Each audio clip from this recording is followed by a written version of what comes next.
मां के आशीर्वाद के बिना संसार का कोई भी कार्य सफलतापूर्वक संपन्न नहीं किया जा सकता। आपकी प्रार्थना की शक्ति ने ही हमारी विजय को संभव बनाया है मां। आपको कोटि कोटि प्रणाम।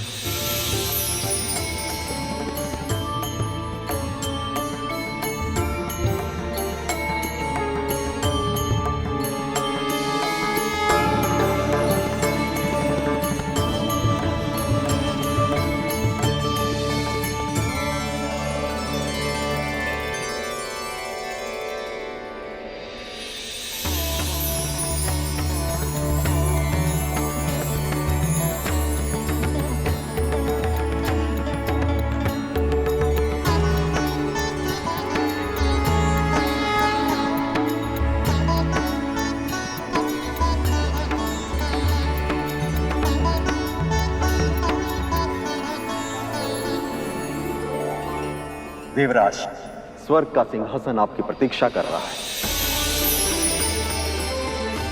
राजकार्य का भार संभालकर संसार को सूचित कीजिए कि असुरों का अत्याचार अब समाप्त हो गया।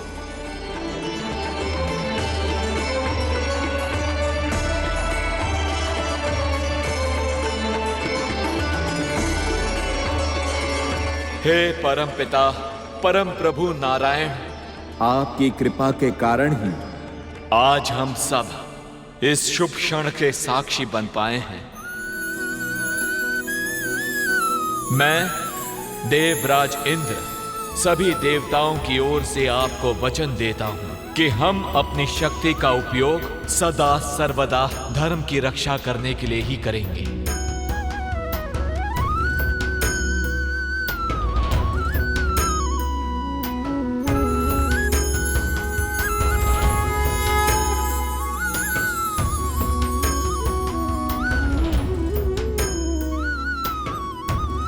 देवराजेंद्र की देवराजेंद्र की देवराजेंद्र की देवराजेंद्र की देवराजेंद्र की देवराजेंद्र की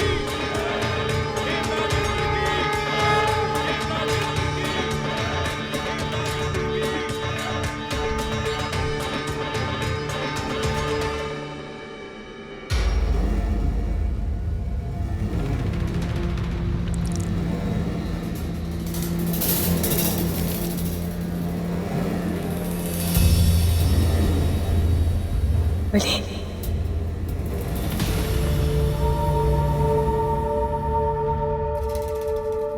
गुरुदेव,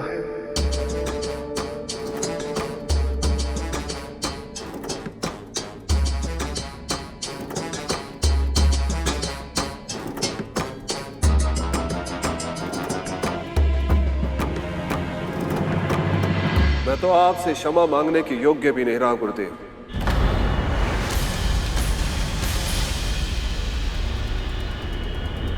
आपने बार बार चेतावनी दी थी मुझे कि मंथन में भाग मत लेना, और मैंने आपके सुझाव नहीं माने। और अब देवताओं की श्री लौट आई, उन्हें उनकी शक्ति वापस मिल गई, और इस सबसे बढ़कर उन्हें मिल गया है अमृत।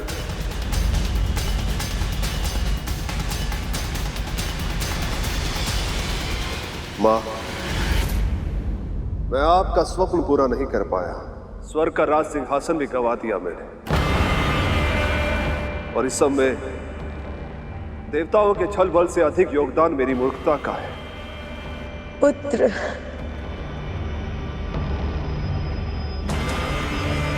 मुझे क्षमा कर दीजिए गुरुदेव, क्षमा कर दीजिए मुझे। पराजय और प्रयास एक ही सिक्के के दो पहलू हैं महाराज। जिस व्यक्ति के अंदर प्रयास जीवित है, उसके लिए कोई भी पराजय अंतिम नहीं। यदि आप अब भी मेरी बातों को ध्यान से सुनें, मेरे सुझावों का पालन करें और मन, कर्म, वचन से अपने लक्ष्य के प्रति पूर्ण समर्पण रखें, तो मैं विजय श्री को फिर से आपका वरण करने के लिए विवश कर सकता हूं।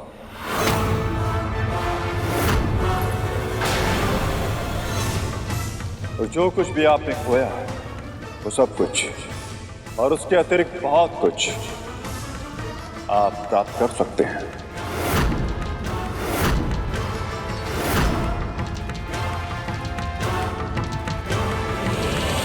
मैंने जो भूल की है उसे मैं फिर नहीं दोहराऊंगा गुरुदेव।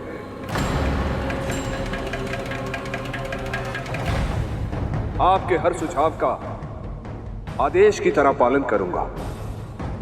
आपके दिखाए मार्ग पर चलूंगा मैं।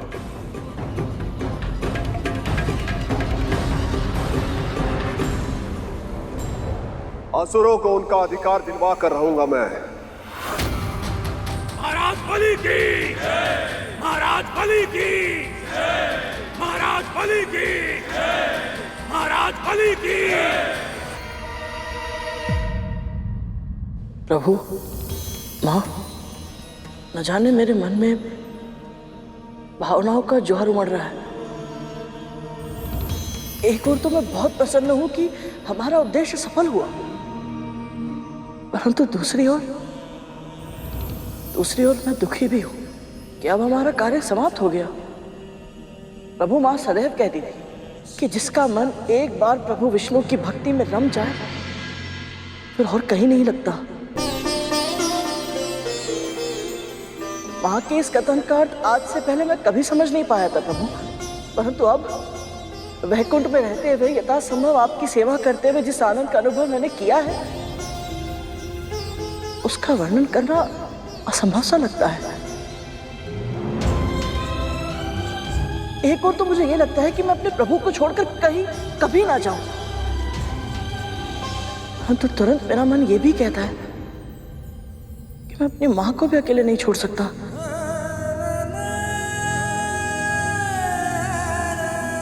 और विशेष रूप से तब जब बड़ी मां के कारण प्रतिदिन प्रतिक्षण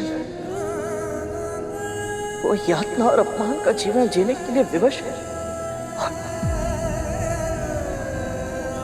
भावनाओं का ज्वार केवल तुम्हारी नहीं, मेरे मन में भी उठ रहा है गुरु। जानती हूं तुम्हें अपनी मां के पास जाना आवश्यक है, किंतु तुम्हें यहां से भेजने का मेरा तनिक भी मन नहीं है।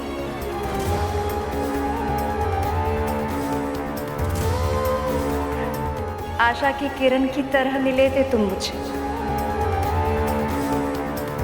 जब मैं स्वामी के प्रतीक्षा में व्याकुल थी।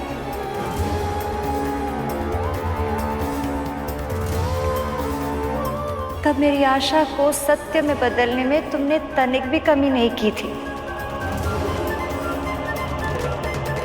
समुद्र मंथन जैसे विराट कार्य को सफल बनाने में तुम्हारा अद्भुत योगदान है करुण। देवी लक्ष्मी सत्य कह रही है गरुड़, पर स्मरण रहे, जीवन में कभी कुछ भी स्थायी नहीं होता।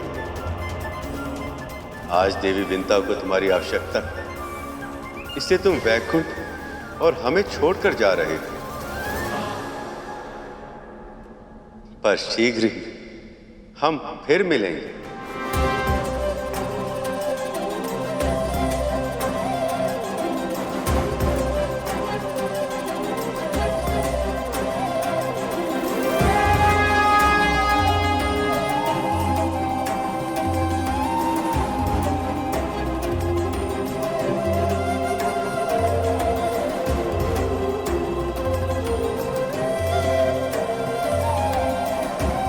माँ को मेरा प्रणाम कहना।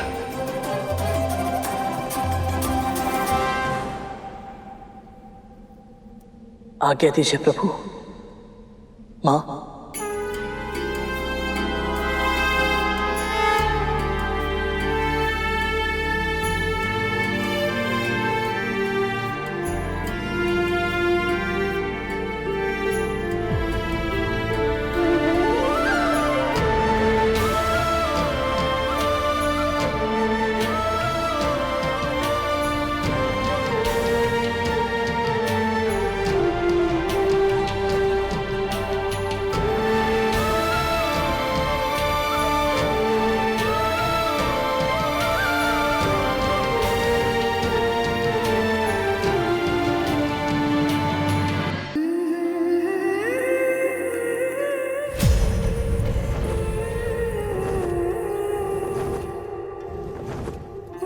करूर,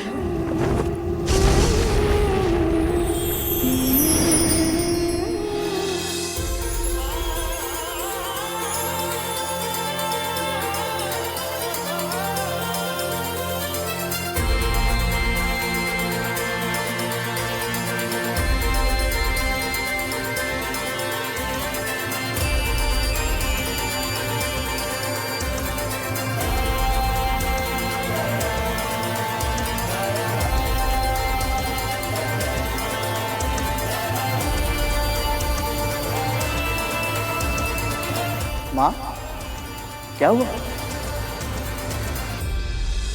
अभी कुछ ही समय पहले तुझसे मिलकर आ रही हूँ, फिर भी ऐसा लग रहा है जाने कब से नहीं देखा तुझे। मैं भी बिल्कुल ऐसा ही अनुभव कर रहा हूँ माँ। आपके आंचल की छांव में जो सुख है वो और कहीं नहीं है। बस कर, अब अधिक बातें मत बना। तुझे देखकर ही पता चल रहा है तू यहाँ आ तो गया है, पर अपने मन का एक भाग वैकुंठ में ही छोड़कर आया है। सच बता, वहां की स्मृति सता रही है ना तुझे? आपको सब कुछ पहले से कैसे पता चल जाता है माँ? केवल मुझे ही नहीं, इस संसार की हर माँ को अपनी संतान की मन की दशा पहले ही पता चल जाती है।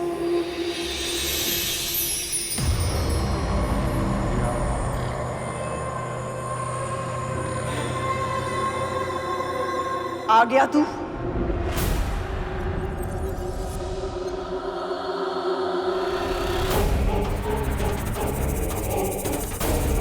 प्रणाम महारानी। कहाँ है?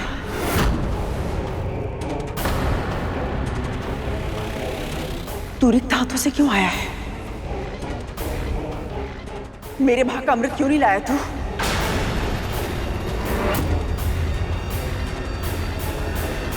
तेरी समक्ष देवताओं ने वचन किया था ना, यदि वासुकी ने अमृत मंथन में सहायता की तो मेरे पुत्रों के भाग का अमृत उन्हें अवश्य मिलेगा। तो फिर अमृत कहाँ है?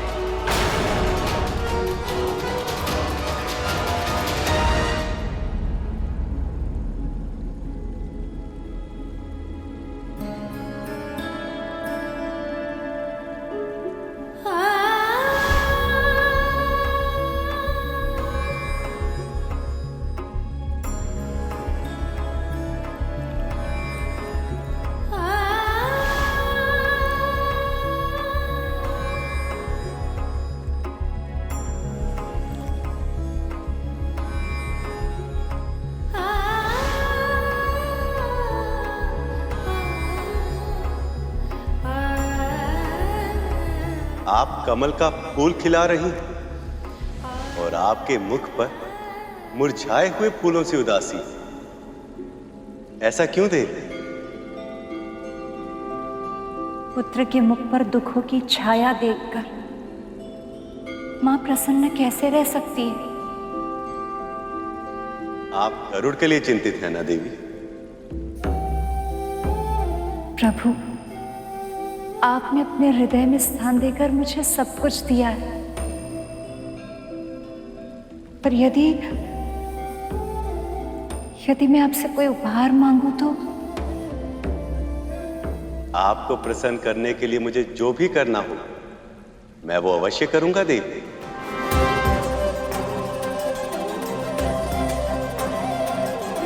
प्रभु, मैं विंता और करुण को दुख में नहीं देख सकती। आप कुछ कीजिए ना, उन्हें दासत्व से मुक्त करने के लिए उनकी सहायता कीजिए ना प्रभु।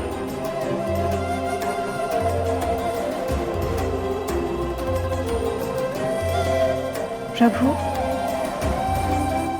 आप मुस्कुरा क्यों रहे हैं? मौन क्यों है?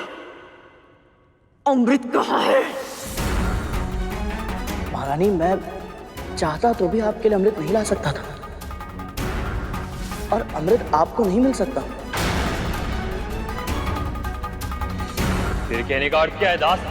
अमृत किसे मिलेगा किसे नहीं, इसका निर्णय केवल और केवल प्रभु विष्णु ही कर सकते हैं। और प्रभु का निर्णय यह है महारानी कि अब से अमृत पर देवताओं का ही अधिकार होगा।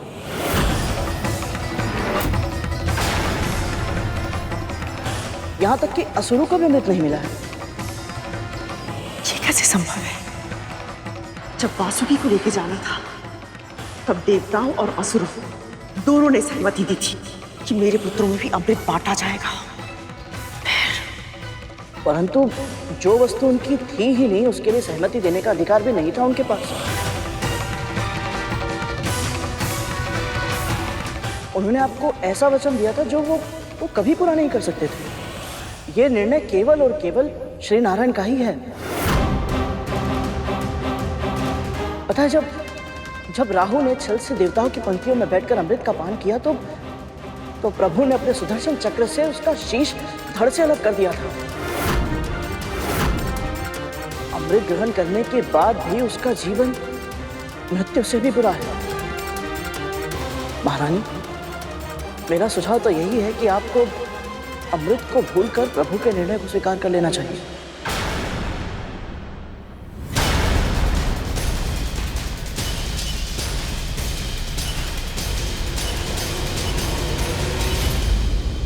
ये तो होना ही है देवी,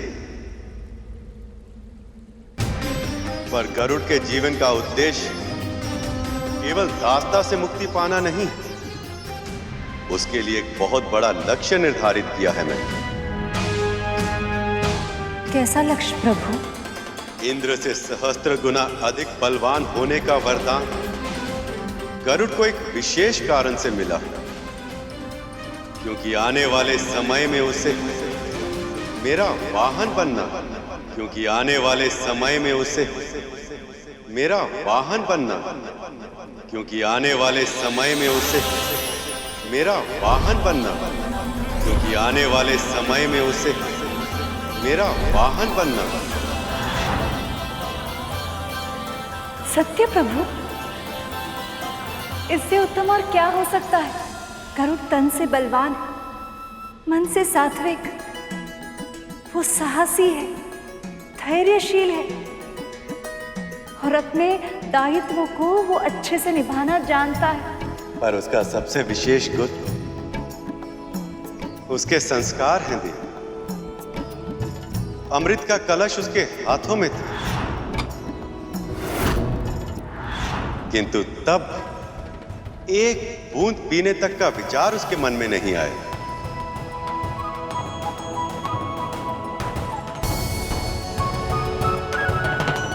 प्रभु, हम किसकी प्रतीक्षा कर रहे हैं? चलिए ना, हम उन दोनों को ये सूचना दे देते हैं। गरुड़ और विंता ये बातें सुनकर कितनी प्रसन्न होंगी। ये इतना सरल नहीं है देवी।